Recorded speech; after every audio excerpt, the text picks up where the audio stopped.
Buvot g'azoti.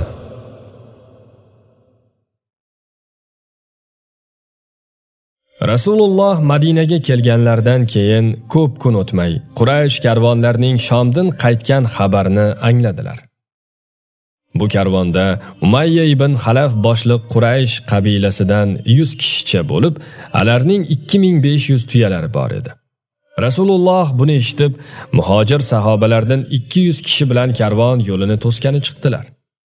Bu safar g'azot tug'ini Sa'd ibn Abu Waqqos ko'targan edi. Arablar odatlaricha tug'ni kim ko'tarsa, shu kishi askar boshlig'i bo'lar edi. Rasululloh shu yurganlaricha Yanbu yaqinidagi Buvot tog'iga kelib yetdilar.